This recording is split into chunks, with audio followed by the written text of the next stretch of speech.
থেকে বেশি টার্গেট করা হয় একটি ধর্মকে। সেই ধর্মের বিভিন্ন রকমের আনসিং বিষয়গুলো, বিভিন্ন রকমের উস্কানিমূলক কিছু বিষয় সেটি থেকে খোঁজার জন্য প্রায় মানুষরা গবেষণা চালিয়ে যায়, কিন্তু যখন কিছু পায় না সেই পুরনো একটি বিষয়ের উপরে তারা বিতর্ক শুরু করে এবং সেটি নিয়ে তারা নিজেদের ভাবে যে তারা খুব বড় পণ্ডিত এসে গেছে এবং তারা চেষ্টা করে যে সেই বিষয়টা মানুষের কাছে জানানো, কিন্তু তারা ভুল জিনিস নিয়ে আলোচনা করে।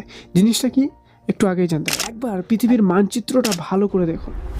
মরক্কো থেকে ইন্দোনেশিয়া, শুধু আজ নয়, শত শত বছর ধরে এই বিশাল ভূখণ্ড শাসন করেছে কেবলমাত্র মুসলিমরা। উমাইয়া সালতানাত 7ম শতাব্দী, আব্বাসি খিলাফত, যেটাকে আমরা জানতে পারি যে বাগদাদ ছিল জ্ঞান চর্চার এক বিরাট কেন্দ্রভূমি।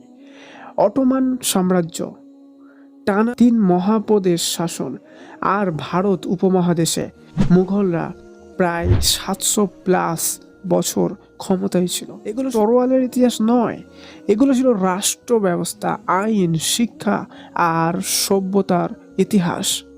বাগদাদের বাইতুল হিকমা, কর্ডোভার বিশাল লাইব্রেরি, বিশ্ববিদ্যালয়, গবেষণা কেন্দ্র প্রমাণ করে এই সভ্যতা অগ্রতার উপর দাঁড়িয়েছিল এক বিশাল জ্ঞানের উপর। এখন প্রশ্ন হলো এই রাজারা, এই বাদশারা, এই মুসলিমরা, এই মানুষ সকল কি কোরআন জানতেন না? তারা কি সূরা তাওবা পড়েননি? তারা কি সেই আলোচিত আয়াতটি জানতো না? যদি এই আয়াতের অর্থ সত্যি হতো অমুসলিম মানে হত্যা, তাহলে শতাব্দীর পর শতাব্দী ভিন্ন ধর্মের মানুষ কিভাবে টিকে থাকলো?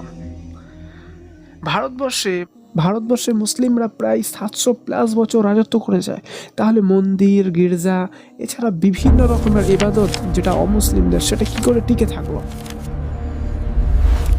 একসাথে বসবাসের ইতিহাসই বা তৈরি হলো কিভাবে? একদম ক্লিয়ার। সমস্যা কোরআনে নয়, সমস্যা ইসলামে নয়, সমস্যা ধর্মের কোনো কিতাবেই নয় যেটা মুসলিমরা অনুসরণ করে। সমস্যা হচ্ছে এটা যে অশিক্ষিত হয়ে যখন এই আয়াত পড়বে, কোনো রকমের শিক্ষিত ব্যক্তির জ্ঞানের স্টুডেন্ট না হয়ে আয়াতকে প্রেক্ষাপট ছাড়া পড়ার মধ্যে, যে শাসকরা কোরআনের ভয়ে চোরের হাত কাটতে পর্যন্ত কোনো রকমের আফসোস দ্বিধাবোধ করতেন না, অর্থাৎ কোরআন বলেছে যে চুরি করবে তার হাত কেটে নাও, শাসকরা সেই আইন বাস্তবায়ন করেছে, কারণ কোরআনের আইন মানতে হবে। নিজের সন্তানকেও আইনের ঊর্ধ্বে রাখতেন না। কোরআন বলছেন যে সন্তানও যদি কোনো ভুল কাজ করে, ইসলাম বিরোধী কোনো কাজ করে, জিনা করে, মদ খায়, তাদেরকে শাস্তি দিতে হবে। তো সেই জন্য সেসব শাসকরা নিজেদের সন্তানকে অবধি আইনের ঊর্ধ্বে রাখতেন না। তারা কি হঠাৎ করে কোরআনের অন্য নির্দেশ অমান্য করতেন?